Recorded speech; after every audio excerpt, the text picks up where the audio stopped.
Bonsoir à tous. Nous sommes ce soir en compagnie de notre élu référent animation du réseau des délégués de relations avec le territoire, donc Monsieur Jean-Marie Poulain. Alors, dans un premier temps, nous allons nous présenter. Dans un deuxième temps, nous vous expliquerons ce qu'est le parc naturel régional. Votre rôle de délégué aussi, on va en parler. La méthode parc, la façon de travailler, l'ingénierie parc. Et dans tout ça, on aura 2 temps d'échange. Voilà.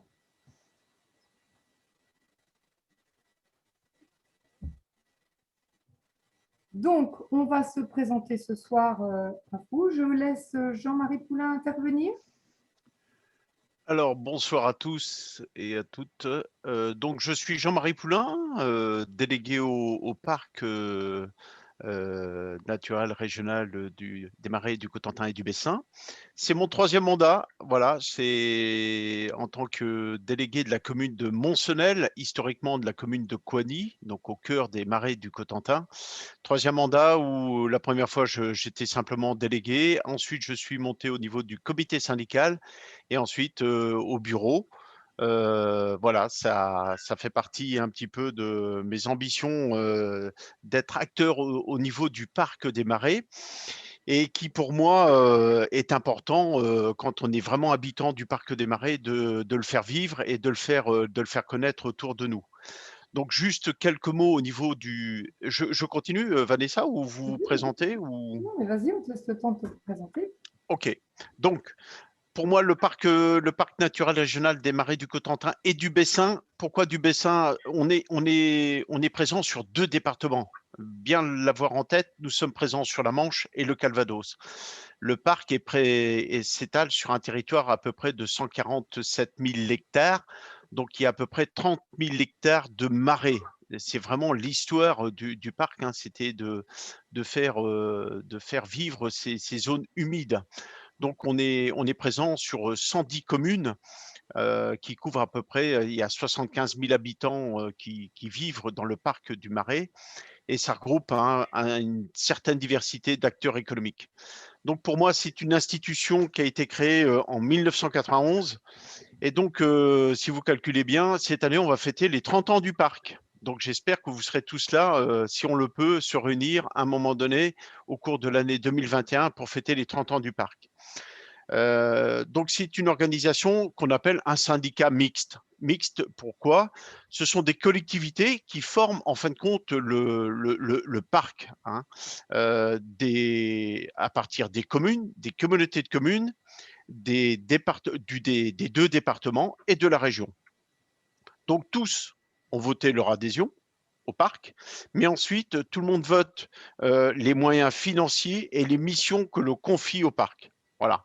Donc, à l'issue des dernières élections municipales et communautaires, vous êtes tous portés volontaires ou désignés pour siéger au parc. Donc, le premier niveau, c'est d'accéder. Donc, le premier niveau, c'est l'Assemblée générale, voilà, des délégués du parc.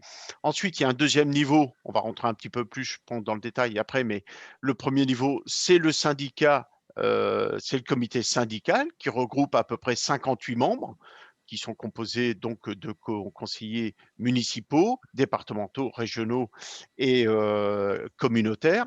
Et ensuite, le troisième niveau, c'est le bureau. Le bureau qui compte à peu près 23 membres.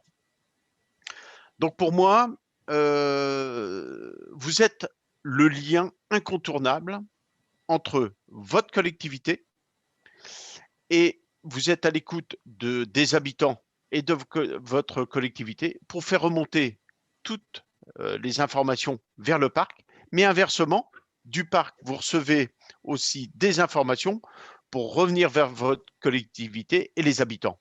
Et toutes les activités sont multiples au sein du parc. On va le voir un petit peu plus tard dans le détail avec Vanessa et Guillaume.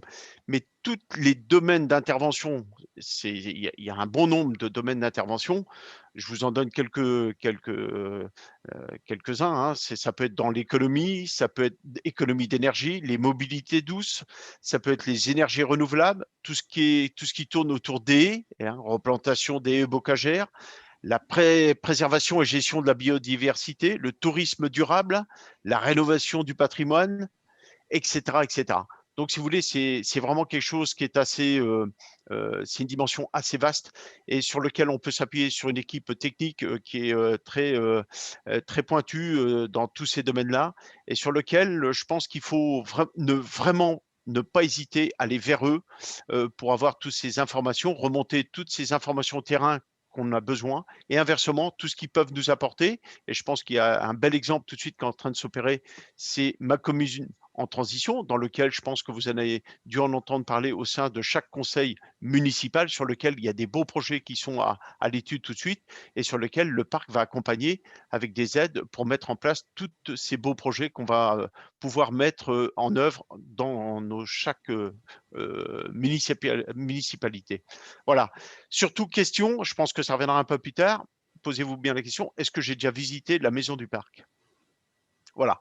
J'arrête là. Je passe la parole à Vanessa et Guillaume, maintenant qu'ils vont prendre le relais sur la suite du programme de cette première rencontre en visio. Ouais, là, on est tous contraints de le faire à distance, mais je pense que c'est une très belle initiative de pouvoir communiquer déjà tous ensemble à notre niveau. Je vous souhaite une bonne réunion et n'hésitez pas de nous adresser tous et toutes vos questions. Merci Jean-Marie, vraiment un beau résumé qui nous laisse laisse-nous un petit peu de choses à dire quand même, parce que c'est bien résumé. Donc on va laisser Guillaume se présenter, Guillaume Edouard. Oui, alors je vais faire beaucoup plus court que Jean-Marie et c'est normal. Simplement pour voilà, vous définir mon rôle au sein du parc. Donc, je suis responsable du pôle sensibilisation et valorisation du territoire, pôle qui regroupe en fait les actions aussi bien d'éducation, les actions de sensibilisation auprès du grand public et les actions qui consistent à valoriser touristiquement hein, notre patrimoine sur le parc afin de valoriser notre territoire. Et donc, voilà, un certain nombre de missions du parc concernent évidemment ce pôle et vous avez peut-être eu déjà affaire aux agents qui s'occupent de ces missions-là. Voilà. Donc, je ne vais pas faire pour l'instant plus loin sur la présentation et je vais laisser la parole à Vanessa pour la suite. Voilà, donc moi, vous me connaissez peut-être un petit peu. J'en ai rencontré déjà quelques-uns. Donc Vanessa Lepasquier, je suis chargée de gouvernance et relations extérieures. Donc gouvernance, c'est un grand mot. Hein. Je pense que pour moi, c'est organiser, faire une coopération active avec tous les membres du parc. Donc moi, mon vrai rôle, c'est l'animation du réseau des élus, mais plus particulièrement vous, les délégués. Hein, donc ça, c'est mon plus grand rôle. Et puis avec les autres collectivités sur certains dossiers auprès de notre directrice, Madame Lecoeur. Voilà. Donc je ne vais pas plus loin pour l'instant. Vous allez nous découvrir avec nos missions, nos diverses missions après. Donc, je suis désolée, on ne va pas avoir le temps de se présenter tous parce qu'on est plus d'une 20, je ne sais plus le nombre exact, mais on est plus d'une vingtaine. Donc, ça prendrait trop de temps. Par contre, si vous avez bien renommé vos noms en bas à gauche, ça permet aux gens aussi de voir de quelles communes ils sont, d'où vous venez. Et puis nous, de toute façon, on a enregistré, donc on sait très bien quelles communes ce soir sont là. Et voilà. Donc, merci Guillaume. Donc, on voit un petit peu toutes les communes représentées sur tout le territoire. Je vous remercie vraiment tous d'être là ce soir parce que c'est notre première vraie rencontre. Donc, on va pouvoir commencer. Donc, Voilà, alors, oui, excuse-moi. ouais, je vais lancer donc à ton signal la première petite présentation. Oui, donc on va commencer par c'est quoi le parc naturel régional. Donc, on va, pour mieux illustrer, alors c'est un petit peu ce qu'a parlé tout de suite Jean-Marie Poulain, on va vous présenter deux petites vidéos très très courtes qui durent à peu près 5 minutes toutes les deux, qui sont c'est quoi le parc et comment agit le parc. Alors, elles ne sont pas dans l'actualité de 2021, mais elles montrent bien ce que c'est qu'un parc. Voilà, je vous laisse les regarder. À tout à l'heure.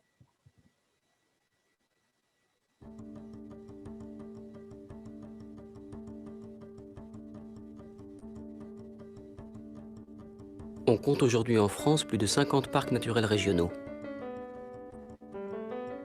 Ce sont des territoires habités, reconnus au niveau national pour leur patrimoine. Leur vocation est de protéger et de valoriser ces patrimoines, qu'ils soient naturels, paysagers ou culturels, mais aussi d'assurer le développement durable, économique et social. Leur classement est validé par un décret du Premier ministre, car il s'agit d'un projet local, mais c'est aussi une marque nationale, propriété de l'État. Un parc naturel régional est un espace ouvert. Il n'a pas de pouvoir réglementaire, et c'est pourquoi on y pratique, peut-être plus qu'ailleurs, la concertation. L'état d'esprit d'un parc naturel régional n'est pas de contraindre, mais de convaincre. Un parc naturel régional se dote d'un projet de territoire en matière de développement, d'aménagement et de préservation du patrimoine, la charte du parc, qui est approuvée par chacune des communes, des collectivités territoriales et par l'État.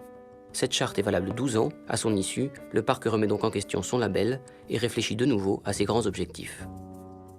Un parc réunit en moyenne 86 communes. C'est une bonne échelle pour partager des projets. Les collectivités qui composent un parc, les communes, les EPCI, les départements, les régions, forment un syndicat mixte dont les délégués siègent au comité syndical. C'est là que se prennent les décisions. Le comité syndical élit un président et un bureau et met en place des instances de concertation, commission de travail, conseil de développement, conseil scientifique. Ces élus décident des actions et confient leur réalisation au personnel du parc et à leurs partenaires. Mais le rôle du parc n'est pas d'agir seul, c'est plutôt celui d'un animateur, aider des projets à se concrétiser, chercher des solutions ou des financements.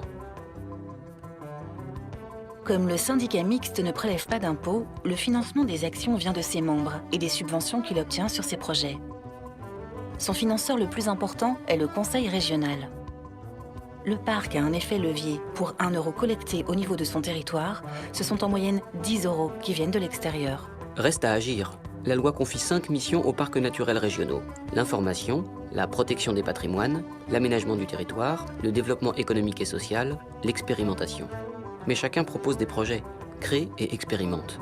Les parcs sont un grand vivier d'idées et d'innovations pour un avenir durable.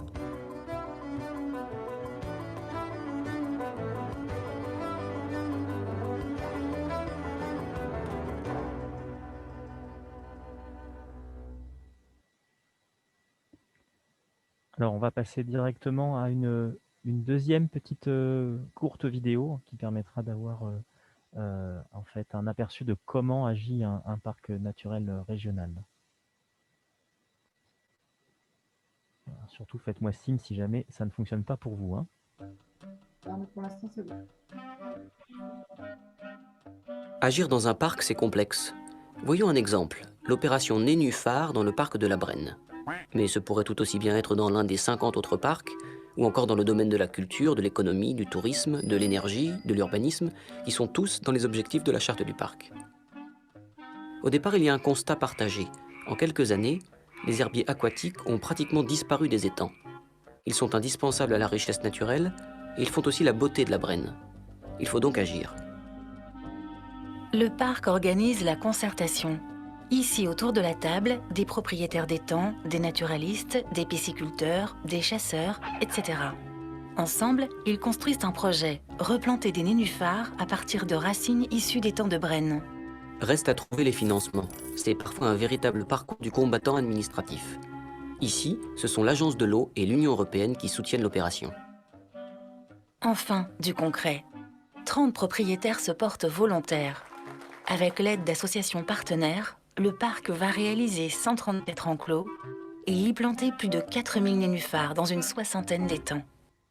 L'opération Nénuphar est un exemple parmi d'autres du parc de la Brenne. À l'échelle des 51 parcs naturels régionaux, cela représente une multitude d'actions dans de nombreux secteurs. Elles sont toujours basées sur la participation des habitants et associent les acteurs de la région, les collectivités, les associations, les entreprises. Elles visent à améliorer la qualité de vie, à protéger l'environnement et les paysages, à animer la culture, à soutenir les entreprises, à attirer de nouveaux habitants, pour qu'une autre vie s'invente ici.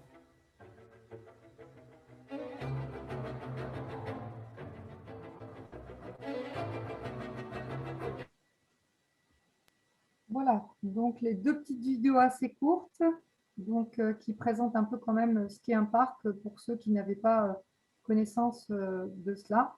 Donc, j'invite maintenant Guillaume à présenter un peu plus le parc naturel régional des Marais du Cotentin et du Bessin.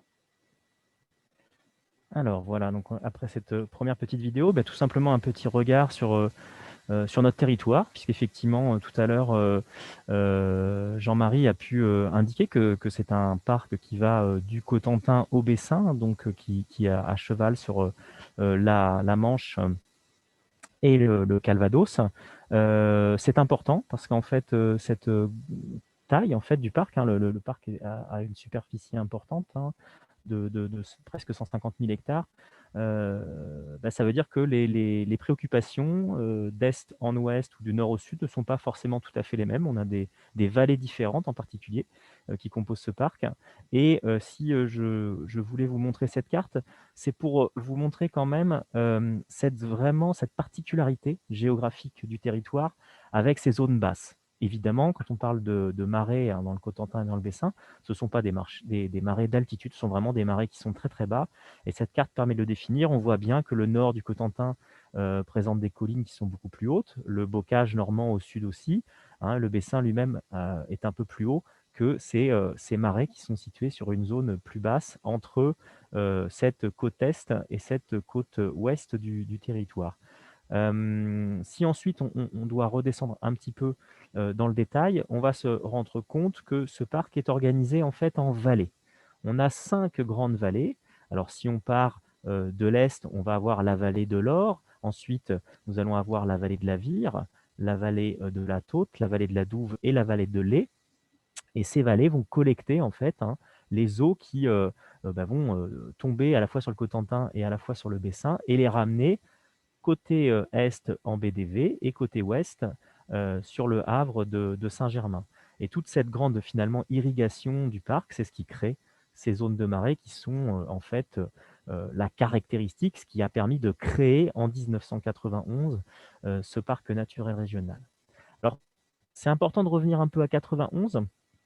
Je vais d'ailleurs passer sur la diapo suivante pour que vous ayez quelques chiffres clés. Pourquoi c'est important de revenir en 1991? Parce que finalement, ça permet d'indiquer que le parc naturel régional n'est pas une fin en soi. C'est-à-dire que c'est un outil, en fait. Un parc naturel régional, son équipe, son organisation, c'est un outil qui est au service de ce territoire. Parce que si on reprend la fin des années 80, qu'est-ce qui s'est passé? On ne s'est pas dit, on va créer un parc. Au départ, la première interrogation des élus, des associatifs, des naturalistes de l'époque, c'était pas de se dire qu'ils allaient créer un parc, c'était avant tout de se dire, on a un territoire qui est riche, on a un territoire qui est aussi rural, donc qui peut se dépeupler. On a peut-être des problèmes de pratiques agricoles avec des agriculteurs qui pourraient peut-être abandonner ces zones de marais, et ce qui serait dommageable pour à la fois le patrimoine culturel, mais aussi le patrimoine naturel de ce territoire. Donc, il y avait l'impératif, en fait, de trouver quelque chose qui permette d'animer ce territoire. Il y a plein de solutions, hein, pour créer de l'animation dans les territoires, des syndicats mixtes. Il y en a des syndicats qui sont très différents les uns des autres. Mais à l'époque, il a été fait le choix d'utiliser cet outil du parc. Pourquoi l'outil du parc? Parce qu'en fait, c'est celui probablement qui répondait mieux aux enjeux de ce territoire, parce qu'il y avait effectivement ces marais qui sont des zones naturelles extrêmement qualitatives, très importantes en surface. Donc ça crée effectivement je dirais la première vocation du parc de s'occuper de ces zones humides. Et puis, il y avait des éléments culturels importants, hein, évidemment, dans les politiques du parc. Vous connaissez forcément les politiques sur les maisons et le bâti en terre. Voilà. Et donc, quand on croisait tout ça, que ce soit les érudits locaux, les experts, les élus, se sont dit, si on met tout dans la boîte, on se rend bien compte qu'il faut créer quelque chose et qu'aujourd'hui, l'outil le meilleur qui est proposé, c'est probablement l'outil parc naturel régional, même si c'est aussi probablement l'outil qui est le plus difficile à mettre en place par rapport à d'autres types de syndicats, mais parce qu'il y a justement cette charte du parc.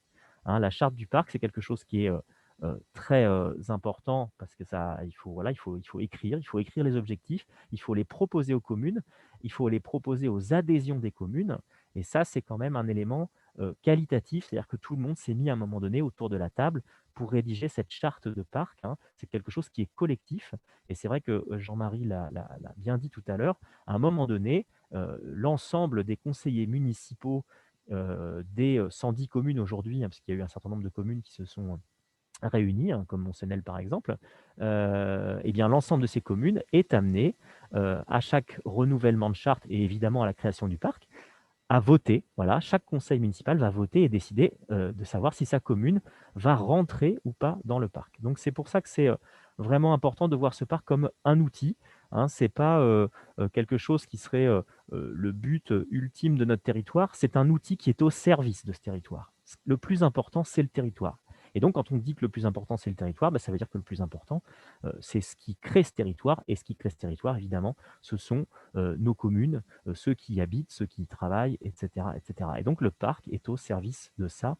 Et ça, c'est vraiment quelque chose d'important à noter. Alors, si je reprends un petit peu le fil de ces caractéristiques, hein, donc je vous ai bien indiqué qu'effectivement, on avait 5 fleuves principaux. On voit qu'on est sur un parc qui a un tissu entrepreneurial qui est important. Il est notable, par exemple, on est sur un parc sur lequel l'agriculture est quand même bien représentée, hein. C'est une activité qui est vraiment importante et que d'ailleurs, les 30 000 hectares de marais font de nous, par la spécialisation herbagère de ces marais, hein, ces 30 000 hectares de marais sont quasiment intégralement herbagés. On ne cultive pas, on ne fait pas de maraîchage dans nos marais, hein. Il y a certains secteurs en France où les marais sont maraîchers, par exemple. Il y a certains secteurs en France où les marais sont des marais rizicoles, si vous allez en Camargue. Certains sont aussi des marais dans lesquels on fait du roseau, hein. Si vous n'allez pas très loin, en Haute-Normandie, vous avez des marais dans lesquels on produit du roseau pour faire du chaume. Eh bien, nous, cette spécialisation du marais, elle se fait non pas sur riziculture, chaume, etc. Non, ici on fait de l'herbe. Qu'elle soit pâturée par le bétail ou qu'elle soit ensuite fauchée, on fait de l'herbe. Et ce qui fait de notre marais le marais le plus herbagé de France et le plus grand de France en marais herbagé. Alors ça, souvent, moi j'aime bien l'indiquer quand même aux uns et aux autres parce que on est un marais aussi discret, hein, parce que ça doit faire partie un petit peu de notre caractère de Normande de de pas étaler les choses, mais on est quand même dans le plus grand marais herbagé de France et je pense que peu le savent, mais on a ce marais qui est un énorme marais herbagé. Alors, au-delà de ces chiffres et des représentations des caractéristiques du territoire, je pense que c'était important de faire enfin, de dresser ce petit tableau en fait, hein, du parc. Bah, c'est en fait un espace qui est aussi un espace d'attractivité. C'est-à-dire que j'ai parlé un petit peu du tissu entrepreneurial du parc, hein, sur lequel on a ces nombreuses PME et beaucoup d'exploitations agricoles, mais on a aussi un territoire qui est assez lié finalement au tourisme, alors ce qui rejoint là un peu plus mon pôle, hein, d'activité, hein, le pôle sensibilisation et valorisation du territoire, parce qu'en fait, on a de très nombreux chemins de randonnée, hein, sur ce parc naturel régional, et ces randonnées qui sont situées entre bocages, marais, landes. Alors je vais revenir un petit peu sur la carte, parce qu'il y a des grands ensembles aussi de paysages, hein, quand on, on dit qu'on habite au sud ou au nord du parc ou à l'est ou à l'ouest, on ne voit pas tout à fait les mêmes choses. On n'a effectivement pas très loin un marais, ça fait partie de ce qui nous réunit, ces zones de marais, mais on peut aussi, par exemple, être sur une zone qu'on appelle les monts, hein, du côté du mont de Deauville ou du mont Castres, par exemple, ou du mont Étanclin. On peut être sur des secteurs qui sont plus des secteurs de landes. Voilà, si on est entre Pirou ou Millière, on va se retrouver plutôt dans des secteurs de landes. On peut être sur les grandes zones de marais des basses vallées de la Douve ou de la Taute. On peut être aussi sur les marais arrière-littoraux, du Plain par exemple. Et puis on a ces marais du Bessin avec ces coteaux plus pentus autour de Trévière qui forment des ensembles qui sont assez différents, avec aussi évidemment la vallée de la Vire, hein, qui vient du nord au sud traverser ce marais. Donc on a vraiment des spécificités par secteur. Et donc, c'est finalement un petit peu à vous, hein, délégués communaux, de faire valoir ces spécificités par secteur, de vous inscrire dans vos territoires. Et on a aussi ce qui nous réunit. Et ce qui nous réunit, effectivement, c'est un grand ensemble naturel, hein, qu'on appelle les marais du Cotentin et du Bessin. Et ce pourquoi a été créé et défini le parc. Alors, avec évidemment une ouverture sur la mer qui est une ouverture importante, qui est plutôt une ouverture sur la partie est de notre territoire, avec voilà, 4 ports, hein, Kinéville, Carentan-les-Marais, Grand-Camésie et Isigny-sur-Mer. Un certain nombre aussi d'espaces naturels, puisque le parc est amené à gérer les espaces naturels. Hein, là, vous avez indiqué les espaces naturels qui sont gérés par le parc. Alors, 2 réserves naturelles nationales, hein, donc le Marais de la Censure et de la Driènerie, plutôt sur la partie ouest, et le domaine de Boudillot sur la partie est. L'espace naturel sensible des Ponts-Douves avec la maison du parc, hein, ça c'est vraiment le lieu de visite sur lequel on accueille visiteurs et habitants. Mais il y a aussi un certain nombre d'espaces naturels qui ne sont pas forcément gérés par le parc, des réserves par exemple régionales, comme la réserve naturelle régionale de la Taute, des réserves de chasse, hein, comme la réserve de chasse de Gorges, je vais y arriver, et la réserve de chasse de Saint-Georges-de-Beaune, des Beaunes. Donc là, on a un certain nombre de réserves aussi, et puis une réserve naturelle nationale qui n'est pas gérée par le parc, qui est la réserve naturelle nationale de Mathon, à l'Essai, qui est une autre réserve naturelle. Et avec évidemment des ensembles côtiers, hein, sur lesquels on a aussi des terrains du conservatoire sur les zones côtières. Donc on voit qu'en termes de richesse naturelle, ce parc est plutôt bien pourvu. Voilà, je ne vais pas faire plus long parce que je pense que j'ai déjà presque dépassé mon temps, Vanessa. C'est bien, là, pas plus. Voilà, Je merci. suis le maître du temps. Donc, on va passer à l'aspect. Donc, on revient. Donc, je voulais savoir à ce moment-là, donc, on vous a présenté les deux vidéos, une présentation du parc, une explication de M. Poulain. Est-ce que vous avez des questions? N'hésitez pas, il n'y a aucune question bête, même la petite question. Si vous pouviez me mettre sur le déroulé à droite, ou alors si quelqu'un veut parler en direct maintenant. Voilà, n'hésitez pas, comme dit Vanessa, il n'y a pas de mauvaises questions, Voilà. il n'y a que des mauvaises réponses. Hein. Un déroule du... Vous m'entendez? Oui, Oui. on vous entend, oui. Alors, Oui. Pascal, oui, alors mon nom n'est pas précisé, c'est Pascal Gévarigny, donc moi je suis délégué communal pour Saint-Germain-sur-Aie. d'accord. Voilà. Donc je voulais savoir, parce qu'une des missions, si j'ai bien compris, du PNR, c'est aussi de s'intéresser au patrimoine. Et donc là, sur la commune, on a un pont-canal, en fait, donc bien avant celui de 40 ans, hein. Un pont-canal qui passe, on a un canal qui passe en dessous de la rivière qui s'appelle la Brosse. Si ça vous... Voilà, et donc c'est un bief qui a été construit par des moines, puisqu'en fait on a un prieuré aussi à Saint-Germain-sur-Aie, voilà, donc ça date de cette époque, probablement 16e siècle, enfin ça date un petit peu. Voilà, je voulais savoir si c'est un endroit assez curieux qui pourrait être touristique et qui pourrait être mis en valeur, je pensais à ça, et qui malheureusement, l'ouvrage commence à donner des signes de faiblesse. Donc voilà, je prêche pour ma paroisse, ou tout du moins pour ma commune. Hein. Donc voilà, donc je voulais savoir si dans ce cas-là, par exemple, on pouvait avoir des aides, ou tout du moins avoir au moins des conseils, ou je ne sais pas si vous dites, le parc naturel a des services techniques ou des services peut-être pas d'ingénierie, mais plus ou moins des conseils pour ne pas faire de bêtises, quoi. Guillaume, je te laisse répondre dans un... Oui, bien sûr. Voilà. Alors, on ne va pas avoir d'ingénierie technique au sens du bâtiment, par exemple. Oui. On n'aura pas la capacité de fournir des réponses techniques sur là, vraiment ce qui concerne des calculs d'ingénierie de bâtiment. Par contre, c'est plutôt sur la partie valorisation, où effectivement, des sites qui peuvent être mis en valeur, ça c'est quelque chose qu'on peut faire. Après, quand on arrive sur la partie, je dirais un peu d'aller chercher les financements et les dossiers de financement, on peut plutôt mettre en relation les communes avec d'autres interlocuteurs qui seront susceptibles de trouver des financements. C'est-à-dire que nous, on ne sera pas forcément dans le montage du dossier financier, mais en tout cas, on pourra accompagner la commune pour trouver le bon interlocuteur et que cet interlocuteur ensuite puisse accompagner à son tour la commune sur son objectif. Oui, parce que juste, je vous coupe, là, je me suis renseigné auprès des ABF là, qui m'ont dit qu'eux n'étaient pas concernés et qu'il fallait voir soit avec eux me conseillaient de me rapprocher du département, mais voilà. voilà, donc je suis un petit peu perdu sur ce sujet-là et je pense que c'est dommage parce que franchement, le site, ça vaut le coup d'œil, quoi. C'est quand même une. Voilà. C'est une particularité.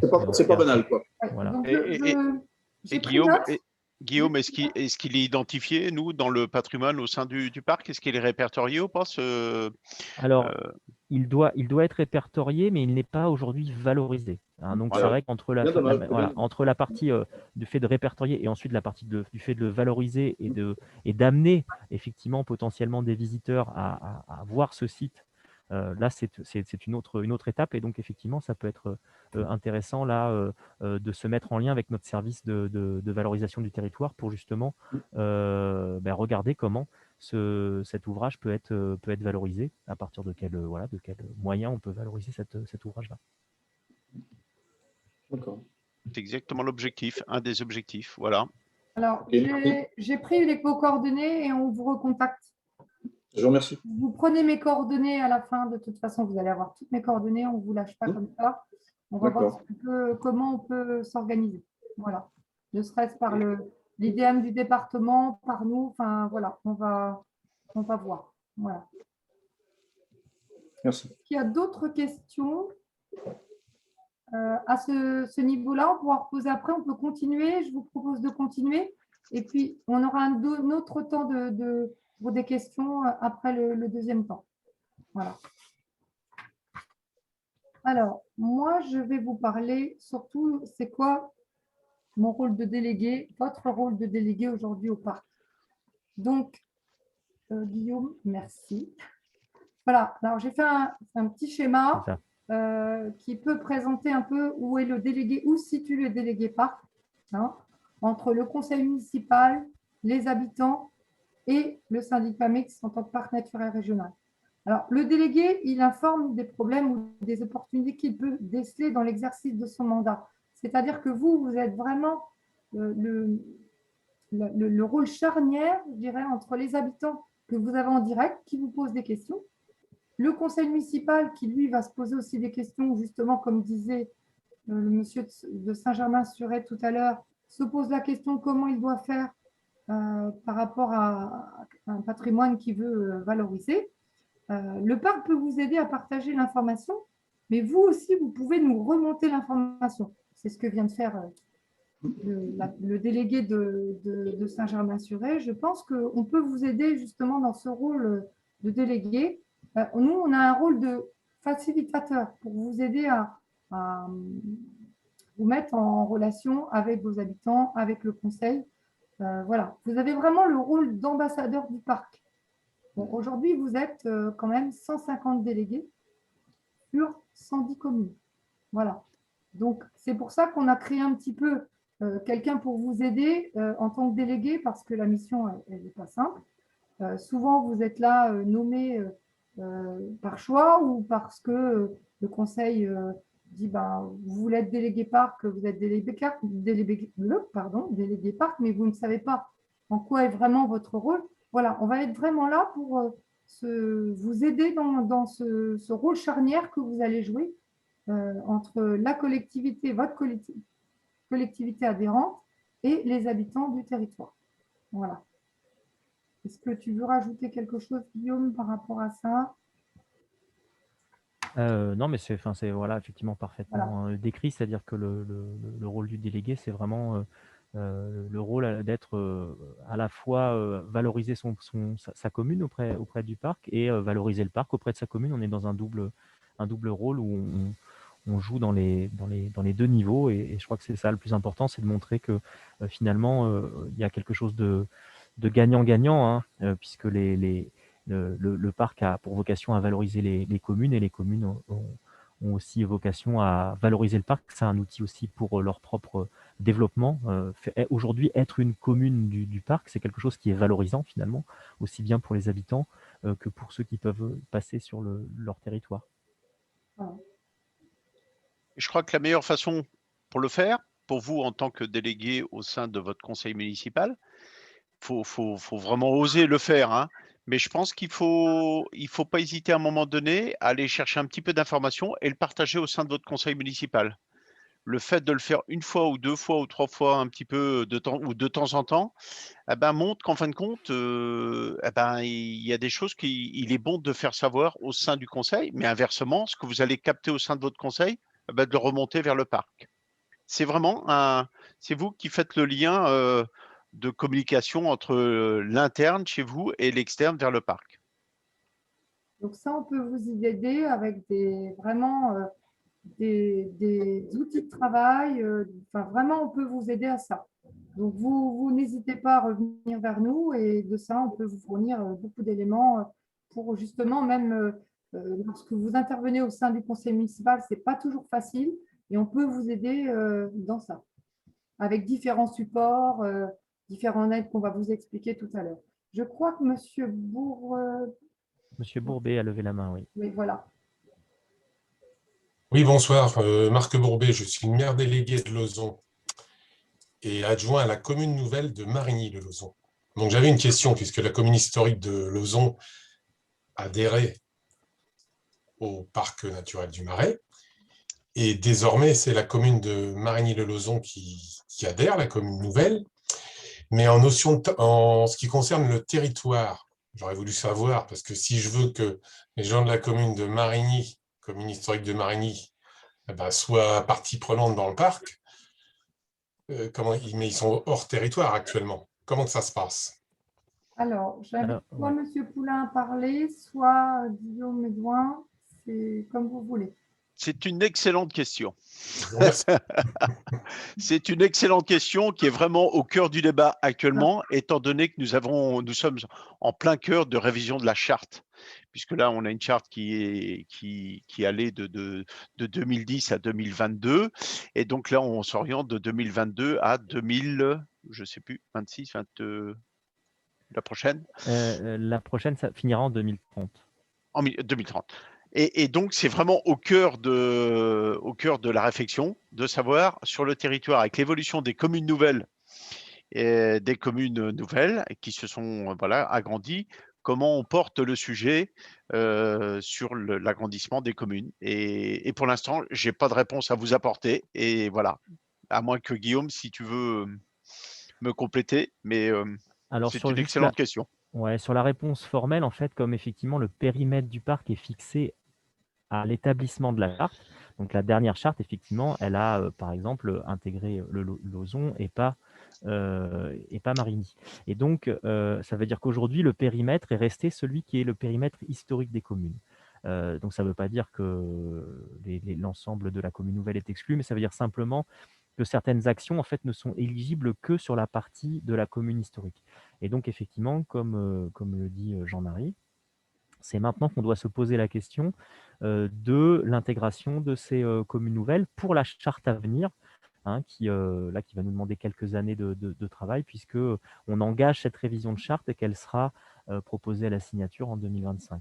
Voilà. Donc là, on va avoir quelques années pour justement vraiment fixer les choses et se poser la question de toutes ces communes nouvelles périphériques, parce qu'évidemment, par exemple, Monsnel, qui est commune nouvelle, mais intégralement dans le périmètre du parc, le territoire du parc, là, ne pose pas question. Mais on a La Haye, on a Saint-Sauveur Village, on a plusieurs communes, Formigny-la-Bataille, enfin voilà, il y a plusieurs communes, effectivement, et Marigny-Lauzon, qui sont des communes qui sont communes nouvelles, mais en périphérie. Et donc, ça nécessite de s'interroger sur ce nouveau périmètre. Et c'est en ce moment que les questions, justement, se posent. Donc, elles sont pour l'instant sans réponse formelle, puisqu'il faut que, évidemment, nos élus travaillent pour formuler une réponse qui nous permettra ensuite de définir quel est ce qu'on appelle le périmètre du parc. Et le souhait des élus, peut-être que vous pouvez nous le partager. Le souhait des élus, c'est à moi de vous poser la question? Exactement. Eh bien, écoutez, j'attendais d'avoir votre réponse pour en parler, moi, effectivement, avec les élus de Marigny-le-Lauzon. Donc, je vais m'occuper de ça dès la semaine prochaine, puisque j'ai un conseil municipal, donc savoir ce qu'ils en pensent.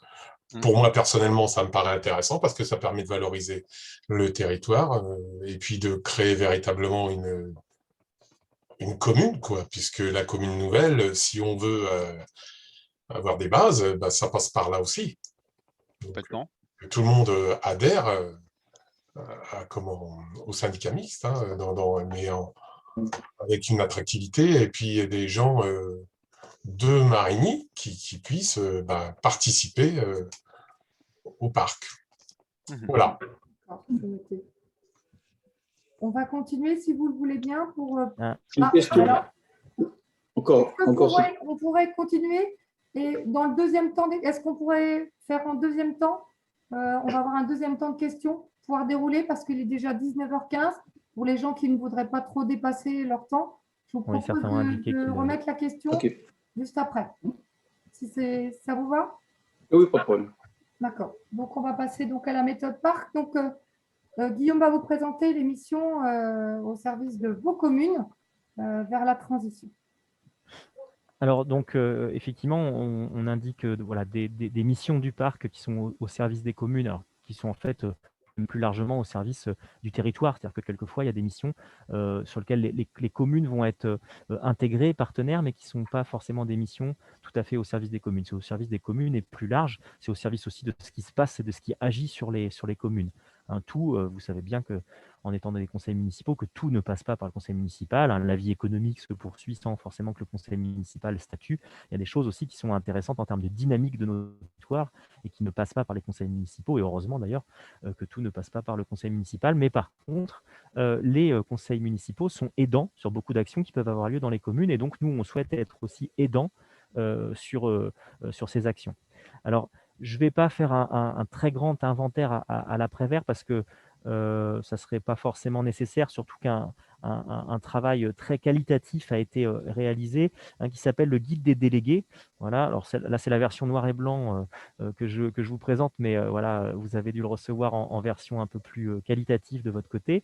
Et donc, ce guide des délégués recense en fait un certain nombre de projets sur lesquels le parc, enfin de missions sur lesquelles le parc peut appuyer vos projets.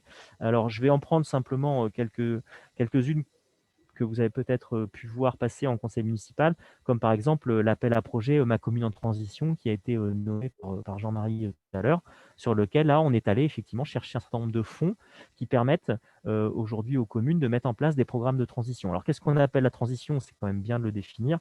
La transition, c'est aujourd'hui, on est dans un point A aujourd'hui sur lequel on sait qu'on a des enjeux écologiques, des enjeux énergétiques, des enjeux de réduction des émissions de gaz à effet de serre.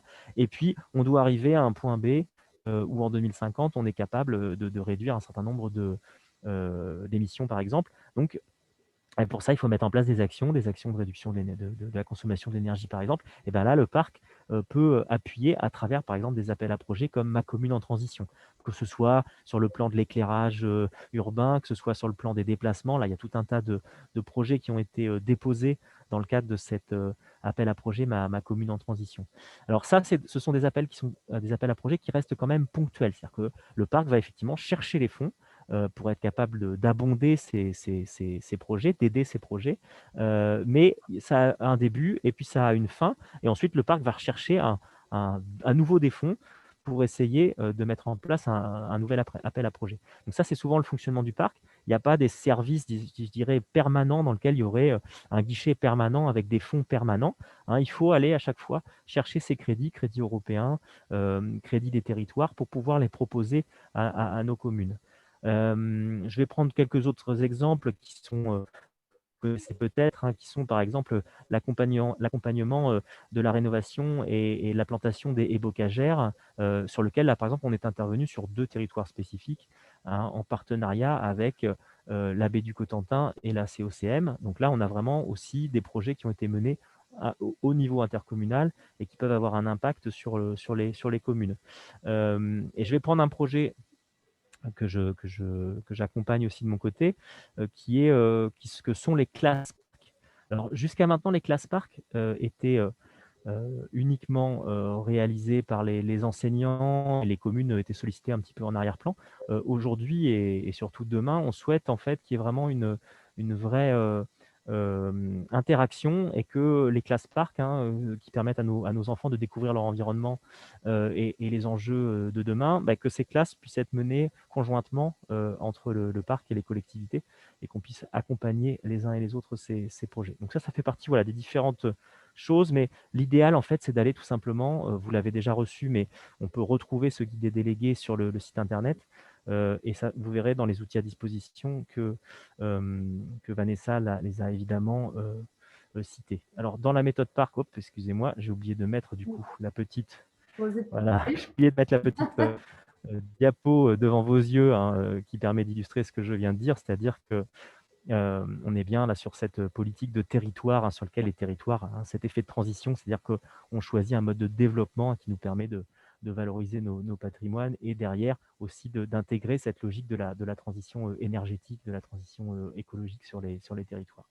Voilà. Alors moi, je ne vois pas ta diapo. Je ne sais pas si les gens voient la... Ouais, voilà, elle vient d'apparaître. Ah oui, c'est vrai qu'il peut y avoir un petit décalage suivant la qualité de la connexion. Apparemment, ma connexion n'est pas forcément très bonne. Un petit peu moins bonne là. Voilà. Donc, Eh bien. je peux mettre la diapositive d'après, merci.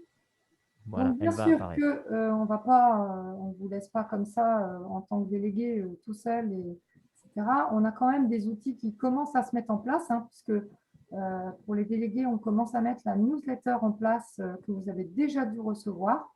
Donc, c'est la deuxième qu'on envoie, qu'on a dû envoyer la semaine dernière.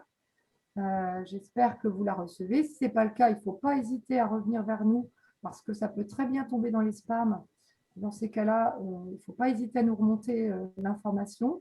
Donc, cette newsletter permet d'être vraiment dans l'actualité du parc et que vous, en tant qu'élu, vous sachiez vraiment ce qui se passe sur le parc et l'actualité vraiment du mois. On essaiera au mieux de la faire tous les 3 mois. Et s'il y a vraiment une actualité qui est vraiment importante, on le fera de façon plus régulière. Voilà. Alors, tous, vous avez dû recevoir, si vous êtes venus à l'Assemblée générale l'année dernière, le guide des délégués, qui était une première mouture, qui n'est pas forcément totalement aboutie, mais qui était au moins de vous donner un support qui puisse vous aider en tant que délégué de ce que pouvait vous apporter le parc. Voilà. D'autres outils vont se mettre en place hein, au fil du temps. On vient de réactualiser notre site internet. Donc, on est en train de faire des rubriques spéciales pour les élus, entre guillemets, dans la rubrique comprendre les représentants élus, espace pour les élus, que vous retrouvez sur la diapositive, qui va vous permettre un petit peu de pouvoir retrouver c'est quoi un parc, les objectifs et valeurs d'un parc, retrouver les délibérations, les dernières délibérations du parc, les marchés publics en cours du parc, tout ce qui est aspect gouvernance et fonctionnement du parc, et notamment donc, dans les représentations d'élus, vous allez retrouver un espace pour vous. Et là, vous allez retrouver donc, le guide du délégué, c'est quoi un délégué, l'accès direct aux délibérations. Enfin, on va abonder au maximum pour que vous ayez des outils sans devoir nous appeler forcément et avoir des supports de présentation ou même pour comprendre ce que fait le parc. Parce que là, on vous a donné beaucoup d'informations, mais c'est toujours bien d'avoir un support papier pour vous aider. Voilà. Donc, ça, c'est au moins les premiers outils, mais on va en faire d'autres, comme les visio.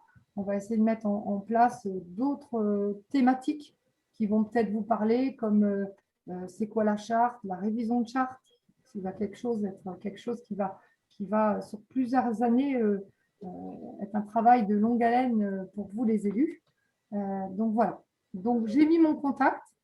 Hein, je pense que là, si vous n'osez pas appeler un de mes collègues, parce que vous trouvez tout sur le site internet avec tous les coordonnées de mes collègues, mais si vous n'osez pas passer par un collègue parce que votre question, vous ne savez pas trop comment faire, comment la matérialiser, vous m'appelez et moi, je me fais le relais justement de votre question et j'essaye, même si ce n'est pas au parc, j'essaye de vous relayer sur d'autres organismes qui pourraient vous aider. Voilà.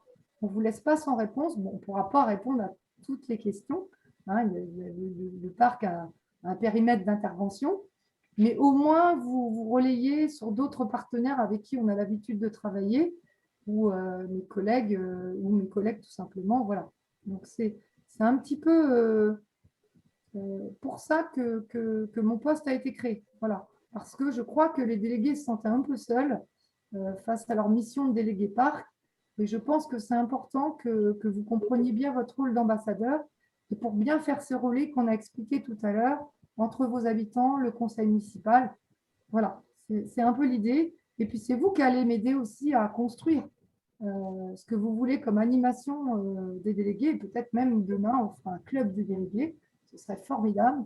On ferait encore d'autres animations où on entraînerait d'autres élus. Ce serait merveilleux. Voilà. Donc, est-ce que Guillaume ou Jean-Marie Poulain a quelque chose à rajouter avant qu'on ait un temps d'échange? On est presque dans les temps.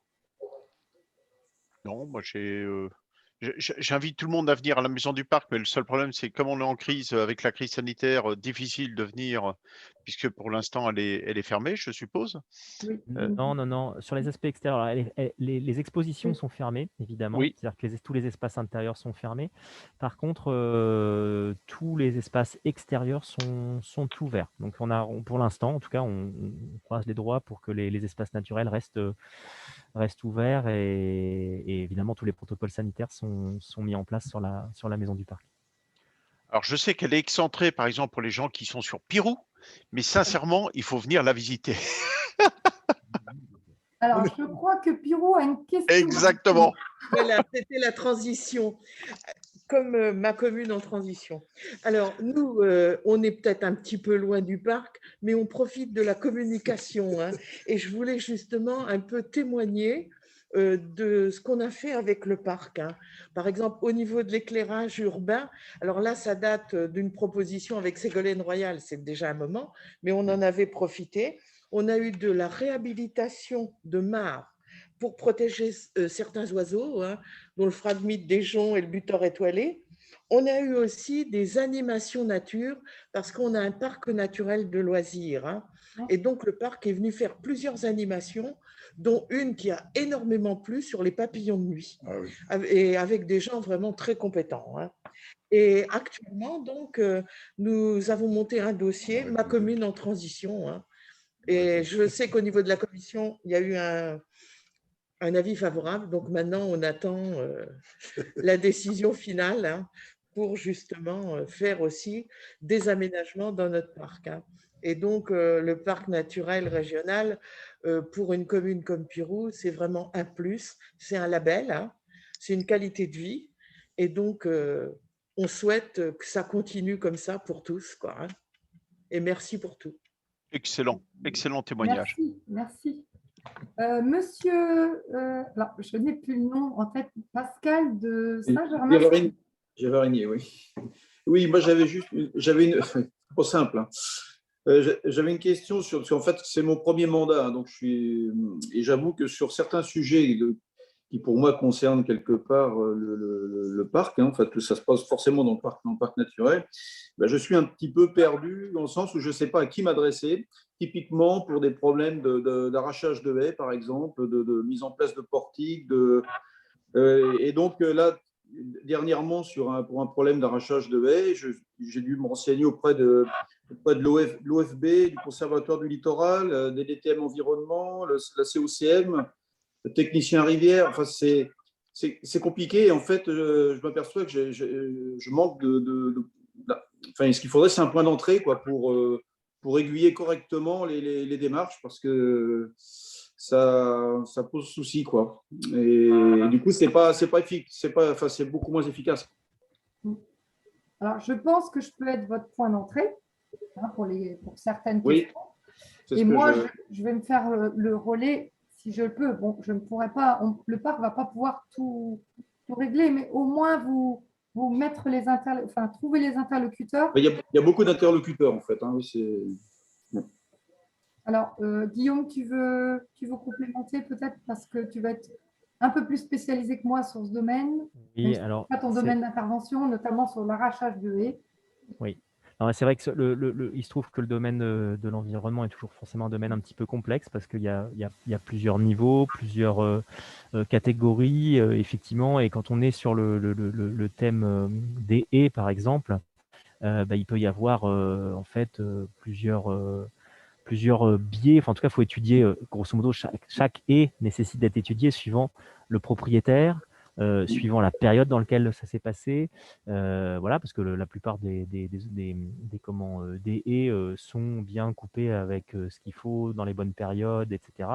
Mais c'est vrai qu'on peut avoir aussi des arrachages qui peuvent beaucoup choquer, même s'ils sont légaux par ailleurs, hein. C'est-à-dire qu'il y a la différence entre le volet réglementaire et le volet entre guillemets moral, c'est-à-dire qu'effectivement, il y a beaucoup de nos concitoyens qui peuvent être moralement affectés par la coupe des haies, alors qu'elles sont réglementairement possibles. Voilà. Donc, sauf si effectivement la commune a engagé un programme de classement, mais ce qui est rarement le cas sur nos territoires. Donc là, il y a effectivement un vrai accompagnement à faire parce que on sait bien que c'est un sujet qui est très sensible dans le cœur de nos concitoyens, hein, qui apprécient leurs arbres et qui quelquefois ne comprennent pas certaines actions. Et c'est vrai que souvent les concitoyens ont tendance à penser que les haies et les arbres, ça fait partie du bien commun, alors qu'en fait, la plupart des haies et des arbres ne sont pas du tout communales, elles sont bien privées, en fait, hein, sur des parcelles privées, et donc ce qui crée quelquefois des incompréhensions dans le traitement. Après, pour le nombre d'interlocuteurs, là, effectivement, s'il y a des atteintes à l'environnement, c'est-à-dire s'il y a eu des destructions, par exemple, d'espèces lors de la coupe de la haie, et là, chaque cas est différent, donc je ne peux pas traiter la question directement. Mais si on est dans le cadre d'une destruction ou d'une haie qui est coupée en dehors des périodes qui sont autorisées, bah là, évidemment, c'est effectivement l'OFB hein, qui peut intervenir. Mais dans les autres cas, souvent, ce n'est pas des interventions réglementaires possibles parce que souvent, la haie est coupée de bonne foi et voilà, avec réglementairement, c'est autorisé. Voilà.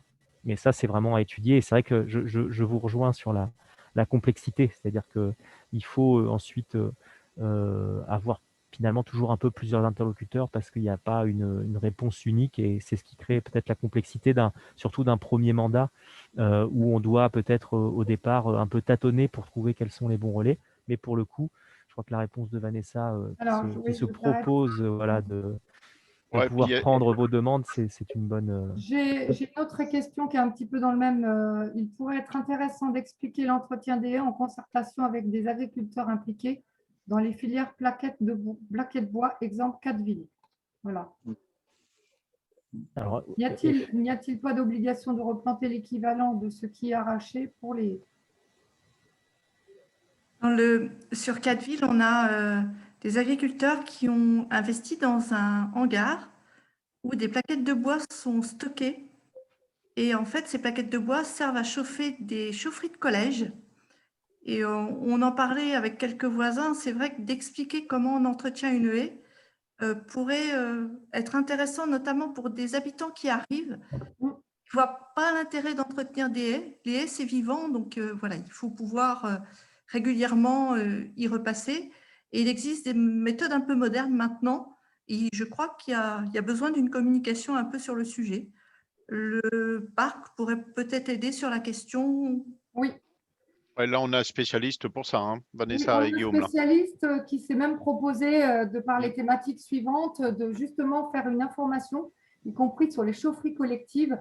On a un bel exemple sur Saint-Germain-sur-Aie.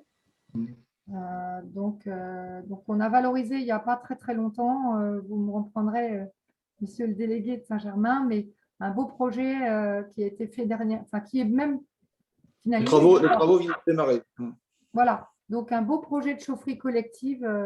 Alors on pourrait, si on peut, on pourra faire un échange terrain. Ce serait bien d'organiser ça d'ailleurs, d'avoir justement expliqué aux élus comment ça fonctionne.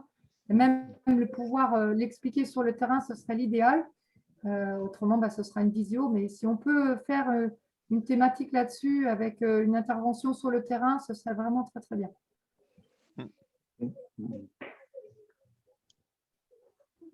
Voilà. Est-ce qu'il y a d'autres…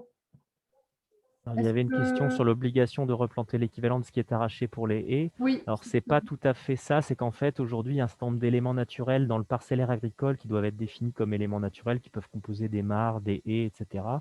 Et en fait, il y a un pourcentage de l'exploitation qui nécessite d'être en éléments naturels. Et donc, si effectivement certains sont ôtés, il faut qu'il y ait une sorte d'équivalence qui soit faite. Mais ça dépend en fait du taux initial de ces éléments sur l'exploitation. Donc, comme ici, on est quand même dans un territoire de bocage, hein, c'est-à-dire qu'il y a plutôt beaucoup d'éléments naturels par rapport à la plaine de Caen, par exemple, où là, les éléments naturels sont faibles dans le parcellaire agricole. Donc, je dirais qu'on part, nous, avec un niveau qui est déjà assez haut.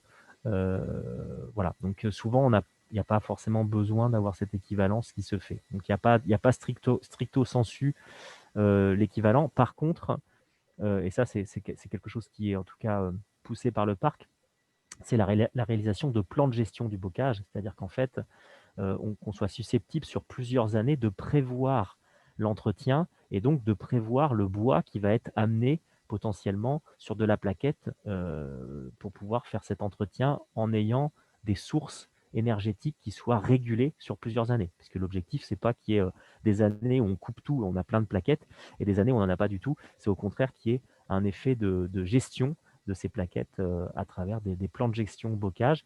Et effectivement, les communes ou les intercommunalités peuvent avoir un rôle à jouer là-dedans en favorisant des hangars de stockage, en favorisant des plans de gestion, en favorisant aussi des installations de systèmes de chauffe qui permettent d'utiliser ce bois local, où là, effectivement, on est dans un système du coup qui devient vraiment vertueux. Y a-t-il d'autres questions? Alors, tu peux remettre la diapositive d'avant, Guillaume, s'il te plaît. S'il n'y a pas d'autres questions, des questions que vous n'oseriez pas poser ce soir, donc il n'y a pas de souci. J'ai un fixe et un portable. Alors, le fixe, je ne suis pas toujours au parc, mais je réponds facilement sur le portable, parce qu'on est à une période de télétravail.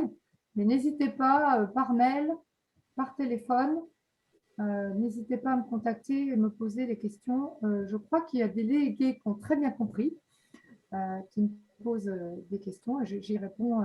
Alors, dans des délais, j'essaye assez court, mais je me renseigne bien en amont pour vous répondre. Voilà. Donc, si quelqu'un d'autre veut intervenir, autrement, je vais laisser le mot de la fin à M. Poulain, notre référent.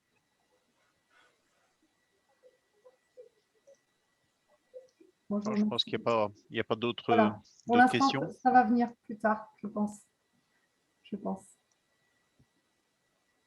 Jean-Marie, je te laisse. Je remets la vidéo Oui. pour que tout le monde me visionne un peu.